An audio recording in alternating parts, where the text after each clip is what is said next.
여러분, 우리는 다니엘서를 시작하면서 다니엘서는 굉장히 많은 질문이 쏟아지던 시대에 그 질문에 대해서 대답하는 책이다. 우리가 이렇게 봤죠, 그죠?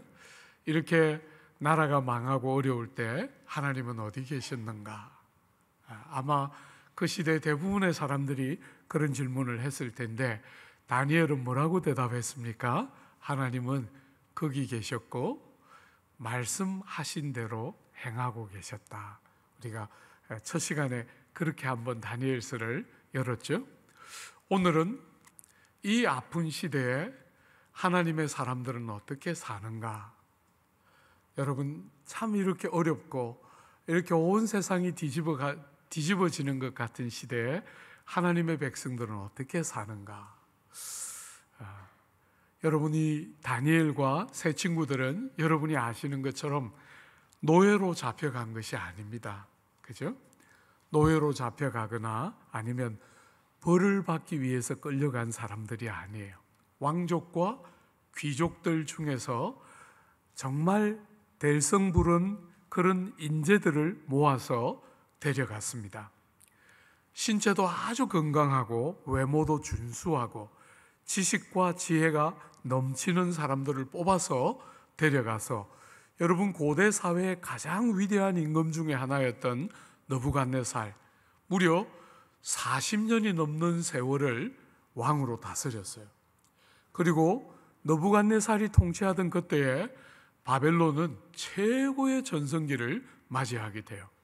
이 지혜로운 임금은 나라를 위해서 보탬이 될 수 있다면 민족이 달라도 나라가 달라도 등용해서 썼던 아주 지혜로운 임금이고 그 정책의 대표적인 수혜자가 다니엘과 세 친구예요.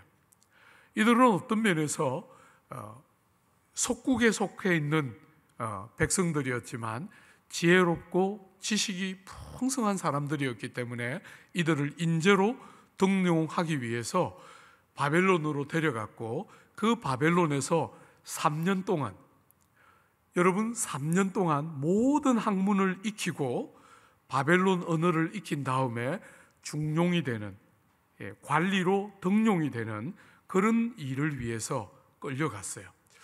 여러분, 부모를 떠난 것은, 10대의 어린 나이에 부모를 떠난 것은 마음 아픈 일이지만 어떤 면에서 인생살이로 보면, 그죠? 어린 나이에 미국에 유학 간 것 같은 그런 아주 특별한 특혜요, 특권이라고도 볼 수 있는 그런 것이 이들 앞을 기다리고 있는 것이에요. 그럼에도 불구하고 여러분, 우리가 오늘 다뤄보겠지만 이들을 기다리고 있는 것은 특권과 특혜만이 아니에요. 앞으로 우리가 볼 때 이름을 바꾸는 데서 우리가 볼 수 있는 것처럼 이들은 큰 위기를 맞게 돼요. 그게 뭡니까? 바벨론화되는 위기입니다. 바벨론으로부터 많은 특혜와 혜택을 받는 것 같지만 심지어 왕이 먹는 음식을 이 10대들에게 줄 만큼 특별한 대우를 받는 것 같지만 사랑하는 여러분, 어쩌면 하나님의 백성이라는 정체성은 다 빼앗겨버리고 바벨론 사람으로서 느부갓네살을 섬기고 바벨론 백성처럼 살아야 되는 정체성의 큰 위기 앞에 직면하게 되는 것이지요. 주 안에 사랑하는 여러분, 세상이 여러분들에게 다른 사람들보다 많은 연봉을 줄 때, 세상이 여러분들에게 다른 사람들보다 더 높은 신분과 명예를 안겨줄 때 좋기만 한 것이 아니에요. 우리는 아직도, 한국 사회는 아직도 참 나이브하다. 어떤 면에서 참 나이브하다. 잘 되면 다 좋은 것처럼만 자꾸 생각하는데 그렇지 않습니다. 세상이 여러분에게 많은 연봉을 안겨주고 여러분에게 명예를 안겨줄 때 여러분의 정체성, 성도라는, 하나님의 백성이라는 그 정체성을 내려놓고 세상 사람들처럼 살도록 여러분을 도전하는 큰 위험이 동시에 있는 줄 모르면 지게 돼요. 사랑하는 여러분, 오늘 이 친구들, 다니엘과 이 세 친구들은 어떤 면에서 굉장히 좋아 보이는 특권이요, 특혜 같은데 또 다른 큰 위험이 담겨 있는 이 큰 도전을 어떤 방식으로 다루는지 한번 보십시오. 세상 속에, 그런 시대의 세상 속에서 하나님의 사람들은 어떻게 살았는가?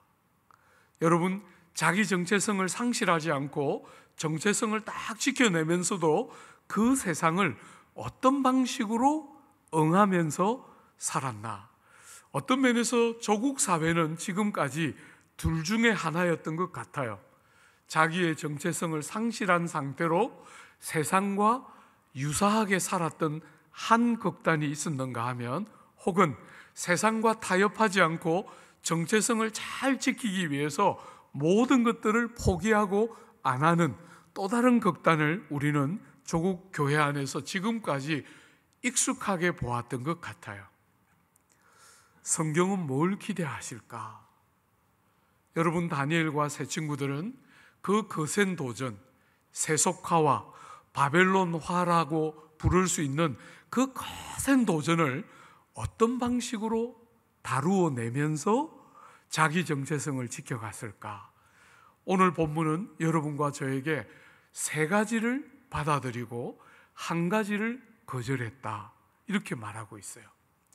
여러분, 모든 것을 다 거절한 것이 아닙니다. 세 가지는 받아들였어요. 그런데 한 가지를 거절하면서 자기 정체성을 살려내고, 그러면서도 세상에서 포로로 잡혀간 그 땅에서, 이방 땅에서 자기 정체성을 가지고 살기 위해서 세 가지를 받아들이고 한 가지를 거절했어요. 한번 볼까요? 제일 먼저 뭘 받아들였죠? 4절 한번 보십시오. 흠이 없고 용모가 아름다우며 모든 지혜를 통찰하며 지식에 통달하며 학문에 익숙하여 왕궁에 설만한 소년을 데려오게 하였고 그들에게 갈대아 사람의 학문과 언어를 가르치게 하였다. 여러분, 첫 번째 이들이 받아들인 것이 뭡니까? 갈대아 사람들의 학문과 언어를 배우기로 받아들였어요. 여러분, 이 시대의 갈대아 학문은 고대 사회의 가장 선진 학문 중에 하나예요. 그죠? 여러분이 아시는 것처럼 세계 4대 문명이 있는데, 오늘 본문에 등장하는 바벨론은 메소포타미아 문명의 중심이에요.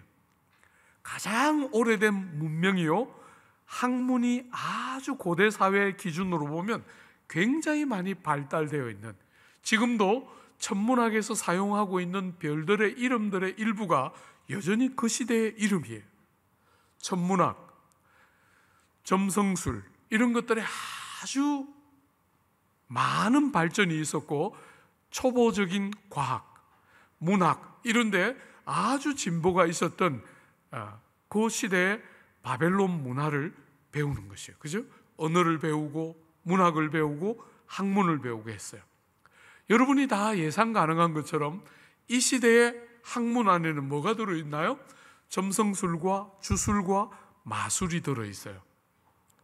거기다가 신앙인으로서 받아들이기 너무 어려운 다른 세계관을 가지고 다른 세계관에 근거한 학문이 탄탄히 구축되어 있는 사회예요. 오늘 우리말로 바꾸면 가장 좋은 환경에서, 최고의 환경에서 최고의 학자들을 통해 최고의 학문을 배우는 거예요. 그런데도 정체성을 잃지 않았다. 여러분, 정말 쉬운 일이 아니죠, 그죠? 저도 유학을 가서 공부할 때 목사라는 정체성을 가지고 공부하기가 대단히 쉽지 않았어요. 신학 자체가 좌경화되어 있기 때문에. 제가 쓰고 싶은 걸, 제가 관심이 있는 글을 그들은 더 이상 관심이 없기 때문에 굉장히 쉽지 않은 주제였는데, 이 최고의 학문을 최고의 석학들 아래서 매일같이 3년 동안 배우면서도 자기 정체성을 잃어버리지 않고 그 세상의 학문을 학문대로 받아내면서 우리가 다음 시간에 보겠지만 그냥 받아낸 게 아니라 출중한 능력으로 받아내면서 신앙과 자기 정체성을 잃지 않았다는 거예요. 사랑하는 여러분, 가정이 얼마나 중요한, 이들은 부모를 고국 땅에 다 두고 온 불쌍한 영혼들인데도 신앙에 딱 서서, 그 어린 나이에 신앙에 딱 서서 온갖 첨단 학문들을 배우는데도 타협지 않고 신앙적인 자기 정체성을 딱 유지하면서 학문을 습득해내고 있는 것, 이게 첫 번째 이들이 받아들인 것이에요. 여러분, 두 번째 5절 한번 보십시오. 5절 하반절에 보면 그 후에 그들은 왕 앞에 서게 될 것이더라. 여러분, 이렇게 3년을 잘 교육을 시켜서 어떻게 합니까? 그 나라의 관리로 등용합니다. 고급 지식인들을 잘 양육시켜서 그 나라, 막 뻗어나가고 있는 그 제국을 위해서 중요한 관직들에 이들을 등용하는 거예요. 여러분, 이 나라가 어떤 나라입니까? 8년 후에 두 번째 포로를 잡아오고 19년 후에 이스라엘이란 나라 자체를 멸망시키는 나라예요. 바벨론은 이스라엘이 역사에서 없어지게 만드는, 물론 다시 돌아오기는 했지만, 기적같이 다시 살아났지만 어쨌거나 70년 동안 포로로 잡혀갔던 바로 그 나라예요. 그 나라 바벨론의 관리가 되는 것이에요. 여러분, 일제시대에 고위 관직을 했다 할 때 여러분 느낌이 어때요? 그런데 그것을 받아들였어요. 거절하지 않았습니다. 받아들였어요. 사랑하는 여러분, 저는 우리나라의 대통령이 꼭 예수 믿는 사람이어야 한다고 절대로 생각하지 않습니다. 역사를 공부하는 저의 관점에서 예수는 안 믿지만 좋은 정치인들이 역사 안에 늘 있었어요. 그래서 저는 꼭 성도가 대통령이 돼야 한다고 생각지 않아요. 여러분, 안 믿는 사람들 중에 그분들이 대통령이 되고 정권이 세워질 때 저는 어떤 정권이든지 신실한 성도들이 건강한 정치인으로서 각 정부마다 들어가기를 늘 기대하고 기도하고 있어요. 너무나 부패하고 정권과 권력을 가지면 남용하고 자기 사람 챙기기 바쁘고 겨우 그 귀한 직분을 받아가지고 겨우 자기 축제밖에 할 줄 모르는 이 미련하고 어리석은 사회에 건강한 정치인들, 주님을 섬기고 정직하고 정말 자기 한 몸을 챙기는 것이 아니라 백성들을 섬기고 나라를 살찌우는 건강한 정치인들이 많이 나오기를 기대하고 기도해요. 제가 한 번도 여러분에게 소개한 적은 없지만 우리 교회에도 여러 지체들이 정치를 하고 있어요. 저는 정말 그분들이 성도라는 정체성을 잃지 않고 절대로 세상의 기준 정도를 넘어서지 못하는 그런 부패한 정치인이 아니라 정말 정치를 예수 믿는 것처럼 하는 건강한 정치인이 되어주기를 기대하고, 정말 여러분들이 그런 사람들이 계속해서 이 조국 사회에 공급되도록 기도해야 할 거예요. 그죠? 건강한 성도들이 구석구석에 들어가서 사회를 바꾸고 건강한 하나님의 질서를 만들어내는 것은 너무너무 중요한데, 이방의 땅에 갔지만 관직에 등용되는 것을 거절하지 않고 받아들였어요. 세 번째로, 여러분 6절과 7절을 한번 보세요.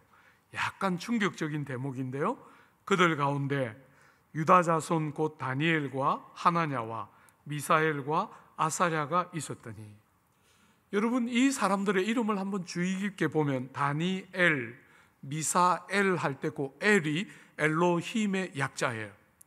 하나님이란 뜻이에요. 하나님, 엘로힘. 우리가 여호와 하나님 할 때, 하나님 할 때 엘로힘이라고 보통 불러요. 그 엘이 하나님의 축약형이에요. 여러분, 그 다음에 나오는 하나냐와 아사랴 할 때 냐와 랴는 야의 준말인데 야훼 혹은 여호와의 축약형이에요. 이들 네 사람의 이름 안에는 그냥 평범한 이름이 아니라 저같이 종부, 우리 아버지가 저를 이름을 지어준 걸 자랑 늘 하셨어요. 종부야, 네 집은, 네 이름은 집이 두 채다. 종할 때도 집이고 부할 때도 집이 있어요. 너무 좋아하셨어요. 저는 되게 창피했어요. 제 이름이 그렇다는 것이. 철없을 때 이렇게 참 창피하고 싫었어요. 여러분, 그런 이름은 바꿔도 돼요. 그죠? 그런데 이들의 이름은 그런 이름이 아니에요. 그들의 이름은 그런 이름이 아니에요. 하나님의 이름이 다 들어있고 부모들이 그 자녀들을 어떻게 기르고 싶고 어떻게 축복했는지의 고백이 그대로 담겨있는, 이름이 그 존재를 규정하던 시대에 너무너무 중요한 이름인데 이 이름을 바꾸고 있어요. 바벨론식으로 바꾸고 있는데 어떻게 바꿨는지 한번 보세요. 7절에 환관장이 그들의 이름을 고쳐 다니엘은 벨르사살이라고 하고, 여러분이 다니엘의 이름에 나오는 벨, 제일 앞에 있는 벨은 바벨론의 첫 번째 신의 이름이에요. 벨입니다. 벨. 엘이라고 여호와 우리 하나님의 이름을 사용하고 있던 다니엘을 벨이라는 첫 번째 바벨론 신의 이름으로 바꾸고 있는 거예요. 여러분, 그 다음에 보면 하나냐는 사드락이라 하고 미사엘은 메삭이라 하고, 여기 사드락과 메삭 할 때 악이 나오잖아요. 이 악은 아쿠의 준말이에요. 아쿠는 바벨론의 또 다른 신이에요. 여러분, 그 다음 마지막에 나오는 아벤느고 하는 느고는 바벨론의 벨 다음의 신이 느고예요. 느고, 두 번째 신입니다. 사랑하는 여러분, 이 사랑스러운 10대들의 이름을 주님에 대한 고백과 소망을 담아서 지어준 이름을 전부 바벨론식으로 바꾸는데 전부 이방의 우상의 이름으로 바꾸고 있는 거예요. 그런데 그 이름을 받아들입니다. 여러분, 일제가 창씨개명을 하면서 뭘 기대했습니까? 민족의 혼을 빼가는 거잖아요. 그죠? 민족의 정체성을 상실하고 이제는 일본 사람처럼 살기를 원해서 창씨개명했는데 그것도 받아들였어요. 어떤 면에서 이들이 정말 바르게 분별하면서 받아들였다면 이들은 출중한 신앙인들이에요. 제가 영국에 유학 가서 공부할 때 5살에 혹은 7살에 주님을 인격적으로 만나고 평생을 주님을 신실하게 섬겼던 사람들의 전기들을 여러 편 읽었는데 너무너무 부러웠어요. 너무너무 부러웠어요. 짧은 조국의 교회 역사에 비해서 정말 그들의 천년이 넘는 역사를 가지고 얼마나 좋은 일꾼들이 어려서부터 주님을 인격적으로 만나고 평생을 변함없이, 우리는 조국 사회는 그저 노래처럼 어릴 때 교회 다 다니다가 조금씩 철들기 시작하면 전부 다 교회를 떠나는 이 마음 아픈 경향을 보는데, 여러분, 영국 땅에서는 어릴 때 7살 때 주님 만나서 평생을 신실하게 주님 섬겼던 너무나 좋은 일꾼들이 기록되어 있는데 정말 마음이 너무 감동적이었어요. 어쩌면 이 다니엘과 세 친구들은 그런 전형적인 사람 중에 하나라 할 수 있어요. 여러분, 이방 왕의, 이방 신의 이름으로 이름을 지을 때 받아들였어요. 왜요? 정확하게 뭐라고 말할 수는 없지만 추론해 보건대 하나님 여호와만이 참 하나님인 줄 알았기 때문에. 이방의 우상은 사실은 존재하지 않는 가짜인 줄 알았기 때문에 우상의 이름으로 이름하는 것을 거의 의미를 부여할 이유가 없었던 것이죠. 그래서 받아들였어요. 사랑하는 여러분, 나라를 잃었을 때 예레미야는 그 이스라엘 백성들에게 사람을 보내서 이야기했어요. 너희는 시집가고 장가가고 아이를 낳고 아들을 낳고 딸을 낳아서 거기 정착하고 살아야 한다. 너희는 그 땅을 살면서 너희가 거하는 그 성읍의 평화를 위해서 기도하고, 너희는 그 땅에 그저 포로로 잡혀온 사람으로 여기지 말고 그 땅에 하나님의 특별한 목적을 위해서 보내진 사람처럼 살아야 한다. 예레미야가 그 포로로 잡혀가 있는 백성들에게 편지를 보내서 그렇게 권면했는데, 다니엘이 읽었는지 안 읽었는지는 모르겠지만 다니엘은 정말 예레미야가 말한 대로 살았어요. 배타적으로 다 배척하고 산 게 아니라 받아들일 것을 받아들였어요. 그죠? 사랑하는 여러분, 그런데 뭘 거절하고 있습니까? 너무 놀랍게 세 가지를 받아들이고 하나를 거절했는데 뭘 거절했습니까? 8절 한번 보십시오. 다니엘은 뜻을 정하여 왕의 음식과 그가 마시는 포도주로 자기를 더럽히지 아니하리라 하고 자기를 더럽히지 아니하도록 환관장에게 구했다. 여러분, 우리가 다음 시간에는 환관장에게 구했다 하는 것을 다음 주에 우리가 보게 될 거예요. 오늘은 다윗이 뜻을 정하고 왕이 주는 음식과 포도주를 거절했다 하는 것만 집중해서 생각해 보려고 그래요. 이게 무슨 뜻입니까, 여러분? 그리고 그렇게 결심을 하면서 목적이 뭐였습니까? 자기를 더럽히지 않으려고 다짐하면서 이 일을 선택했어요. 그래서 오랫동안 조국 교회와 또 학자들이 오랫동안 이 본문을 이렇게 해석했어요. 이 지금 왕의 고기, 그죠? 앞으로 다니엘은 채식을 하지 않습니까? 채식을 하는데 왕의 상에서부터 나오는 그 고기들은 많은 부분에서 우상의 신전에, 고기를 잡은 다음에 우상의 신전에 바쳐진 고기이기 때문에 그런 것으로 자기를 더럽히지 않으려고 안 먹고 채소를 먹었을 것이다, 이렇게 해석을 했어요. 혹은 레위기에 있는 음식법에 저촉되는 고기들이 나왔기 때문에 거절했을 것이다, 이렇게 일반적으로 해석했어요. 약간 일리가 없는 것은 아니죠, 그죠? 그러나 이 해석에는 어려움이 있어요. 여러분, 고기만 우상에게 바쳐진 게 아니에요. 채소도 우상에게 바쳐진 다음에 시장에 나왔어요. 여러분, 거기다가 요셉 스토리에 보면 요셉은 애굽 땅에 있으면서 먹는 것에 대한 이야기가 하나도 등장하지 않아요. 우상에게 드려졌고 할랄 방식으로, 힐랄 방식입니까? 그런 방식이 아니니까 고기를 안 먹었다, 이렇게 속단할 수 없는 부분이 안에 들어있어요. 그죠? 거기다가 우상은 존재하지 않는 것이기 때문에 신약에 오면 우상에게 드려진 음식을 먹는 것을 성경은 금하지 않고 있어요. 그런 면에서 우리가 오랫동안 익숙하게 들어왔고 적지 않은 학자들이 해석했던 이런 해석은 일리는 있지만 전적으로 동의하며 받기 어려운 부분이 있어요.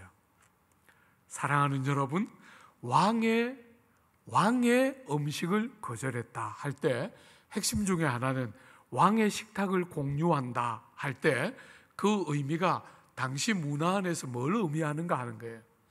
왕의 식탁을 함께 공유할 때 그 의미는 당시의 문화 안으로 들어가면 왕과 언약을 견고하게 반복해서 확인하는 의미가 들어있어요.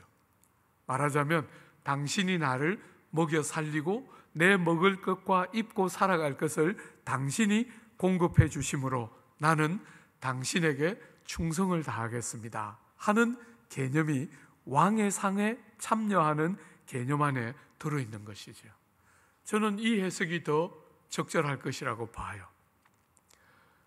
다니엘과 세 친구들이 왕의 음식을 거절한 중요한 이유가 뭘까요?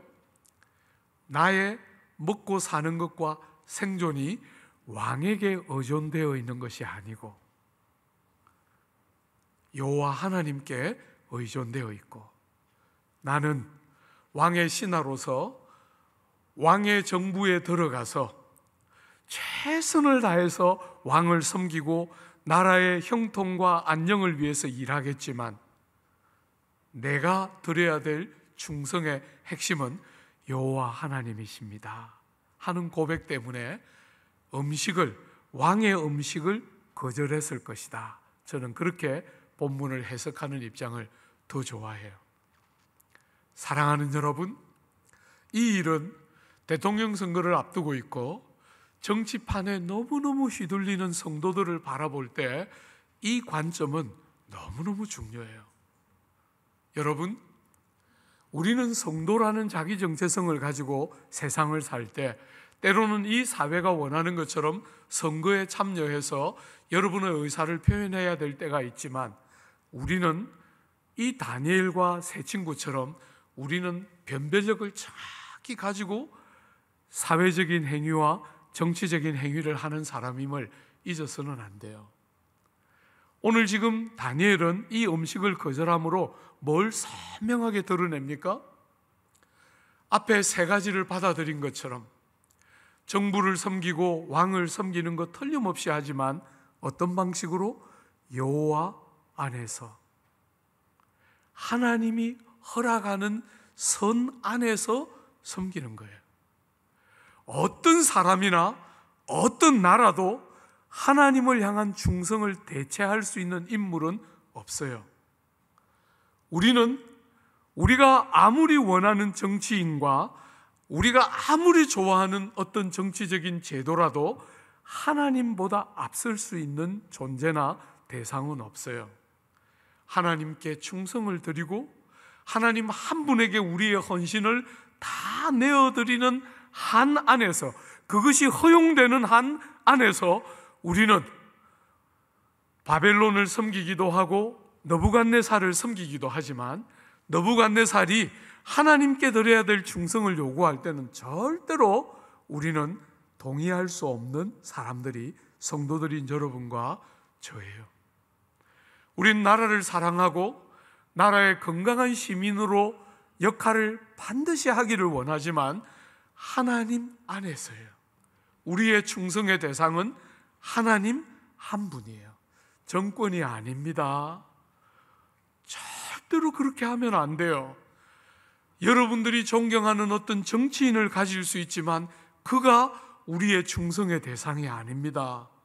우리의 충성과 헌신은 하나님 여호와 한 분께 온전히 드려야 마땅하고, 그 안에서 우리에게 허락된 이 조국 땅과 하나님이 세우시는 위정자들을 존중하고 사랑하지요. 우리의 충성과 헌신의 대상은 절대로 사람이 아니에요. 체제가 아닙니다. 어떤 좋다고 내세우는 가치가 아닙니다. 하나님이 우리의 충성과 헌신의 유일하고도 절대적인 대상임을 절대로 잊지 않아야 해요.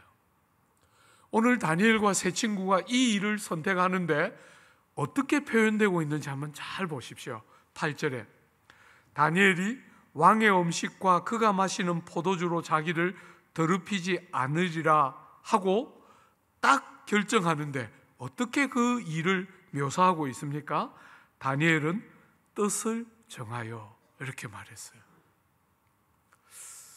주 안에 사랑하는 여러분, 저는 오늘 현대를 사는 현대인들의 가장 큰 약점은 뜻을 정하지 않는다는 거예요.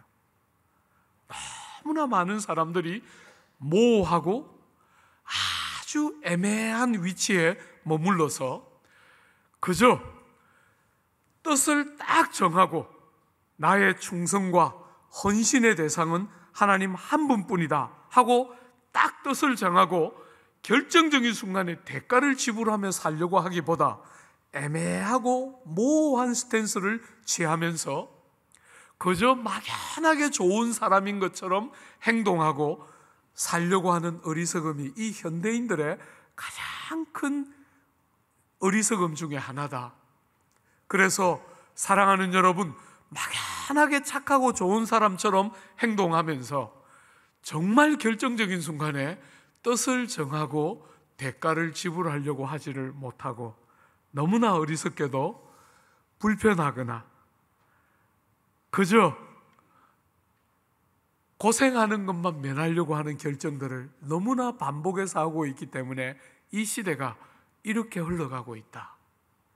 특별히 오늘 조국 교회 성도들은 말씀에 근거한 바른 진리와 지혜에 근거한 선명한 변별력이 상대적으로 많이 모자라기 때문에 성도들조차도 뜻을 정해서 분명한 자기의 정체성을 딱 선포하고 드러내면서 세상을 사는 것이 아니라 그저 막연하게 좋은 것이 좋은 것처럼 애매한 형태로 삶을 사는 것이 오늘 조국 교회에 참 많은 아픔 중에 하나다.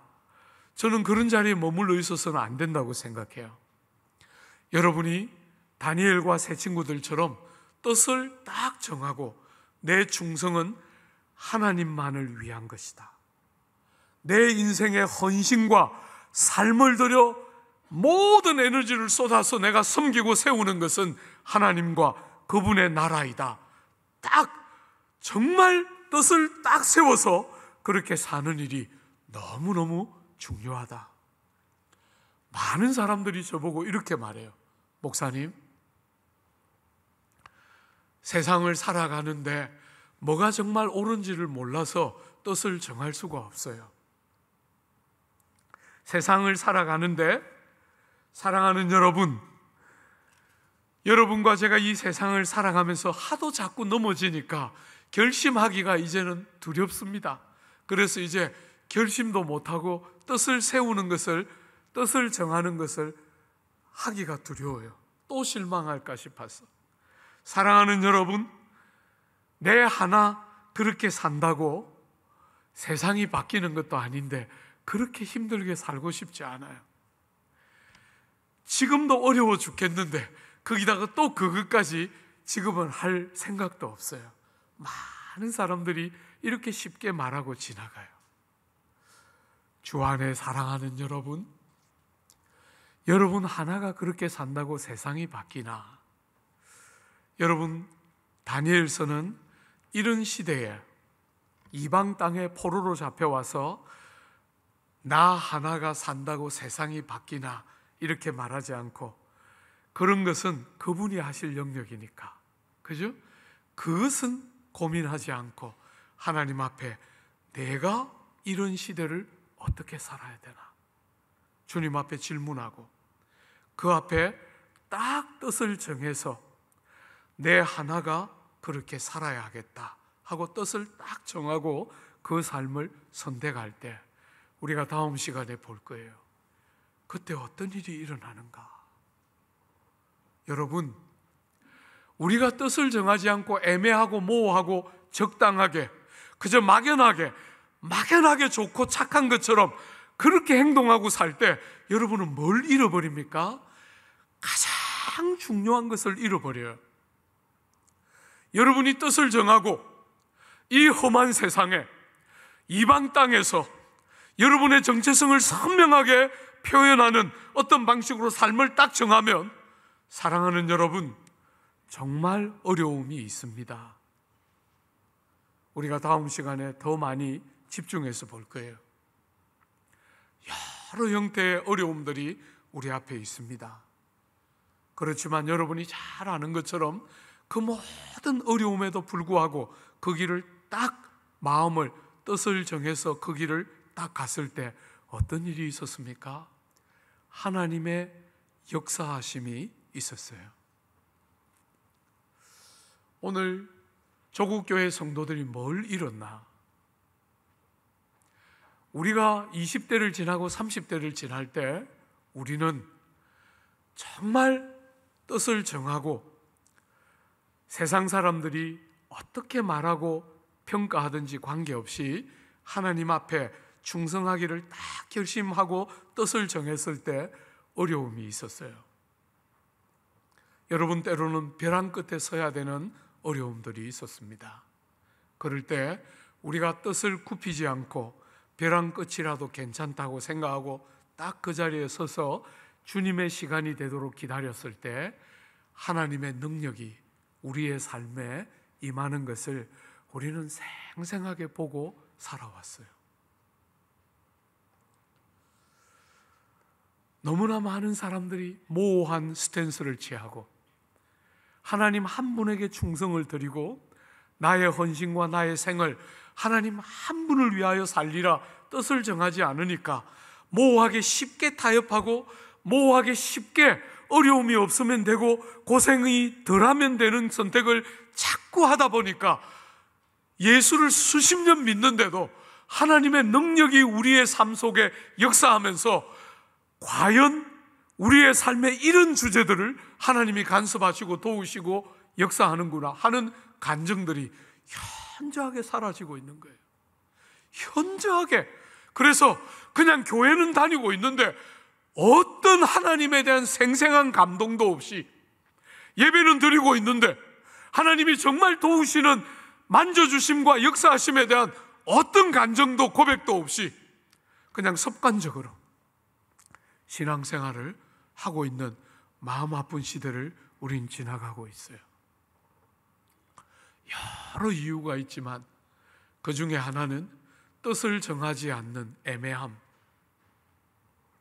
그래서 대가를 지불해야 될 때 지불하려고 하지 않고 벼랑 끝에 설 때 벼랑 끝에 서지 않고 쉬운 길, 편한 길만 자꾸 선택하니까 더 중요한 우리 생에 땅을 사는 동안 우리 삶에 거의 결정적이라고 할 수 있는 하나님께서 보셨구나. 하나님이 과연 도우시는구나 하는 하나님의 능력이 우리의 생을 관통하면서 역사하는 그 은혜를 거의 소실해가며 거의 잊어가며 살아가고 있는 거예요. 그러니까 믿는 사람이기는 한데 안 믿는 사람과의 차이가 현저하게 줄어들면서 교회를 오고 가는 것과 조금 더 종교적이고 조금 더 착한 것 외에는 구별이 거의 없는 삶을 살아가는 더 중요한 것들을 다 잃어버리는 다니엘과 이 세 친구들은 이방 땅에서도 하나님을 부끄러워하지 않고 하나님을 향한 신앙 고백과 자기 정체성을 선명하게 가지고 여러분 잘못하면 모든 걸 잃는 거잖아요. 그죠? 여러분보다 더 취약한 자리에 있는데 모든 것을 잃는 그런 자리에 있는데 자기 정체성을 딱 가지고 뜻을 정하여 하나님 한 분께 충성하기를 뜻을 딱 정하고 걸음을 나갈 때 어려움과 수고가 없었던 것은 아니지만 하나님의 권능이 역사하면서 새로운 세계가 열리게 돼요. 사랑하는 여러분, 저는 여러분들하고 그렇게 살고 싶어요. 이렇게 평화로운 시대에 조국 땅 5,000년 역사의 전무후무한 영광스러운 시대에 온 세계가 조국 땅을 주목하고 뭐든지 만들면 공전의 히트를 치기 시작하는 이 정말 특별한 시기에 세상 사람들처럼 그런 것에 마음을 다 빼앗기고 그런 것으로 우리가 뭔가 다른 나라가 되는 것처럼 여기면서 그렇게 민족주의적이고 정말 우리나라가 세상에 주목받는 것으로 만족하고 마는 그런 사람들이 아니라 하나님이 우리에게 기대하는 것처럼 티끌 같은 우리가 열방을 축복하고 나라를 살려내고 다른 땅을 부여하게 하고 나라를 사랑하되 하나님 안에서 사랑하고 이 땅을 이렇게 축복하시고 들어서시는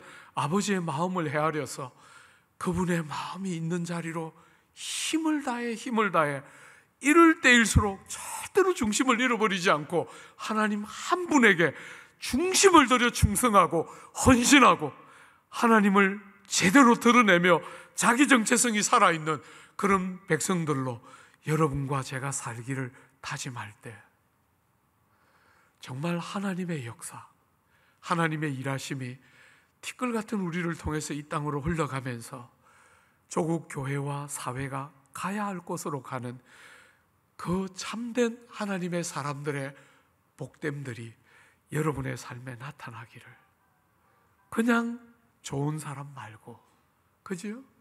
그냥 착한 사람 말고 자기 정체성을 선명하게 드러내기를 뜻을 정하고, 내가 존재하는 목적과 이유는 하나님 한 분에게 충성하기 위한 것임을 절대로 잊어버리지 않고, 왕의 진미와 앞으로 열리게 될 미래의 찬란함과 그 어떤 첨단 학문의 유혹들 앞에도 지지 않고 받아들일 것 다 받아들이면서 사용하지만 동시에 하나님을 향한 충성을 포기치 않는 딱 뜻이 정해져 있는, 마음을 정하여 하나님께 충성하는 귀한 백성들 다 되어서, 우리가 다음 시간에 볼 거지만 그렇게 살면 도태될 것 같지만, 그렇게 살면 이 땅에서 안 될 것 같지만, 여러분이 아는 것처럼 그렇게 살자 세상이 달라지기 시작하는 거예요.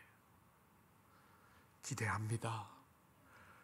귀한 교우 여러분, 그냥 살지 말고 뜻을 하나님을 향하여 정하고 우리의 충성과 헌신이 그 한 분에게 온전히 내어드려지도록 마음을 딱 정하고 그렇게 살아서 부족한 우리 같은 사람들을 들어서 나라를 축복하고 교회를 축복하고 사람을 살리는 이 다니엘의 귀한 역사가 우리의 시대에 반복되는, 다니엘이니까 그런 일이 일어난 게 아니라 그런 삶을 사는 우리를 통해서도 동일한 역사가 새로워지는 복되고 귀한 삶, 여러분 모두의 삶이 되시기를 바라고 축복합니다.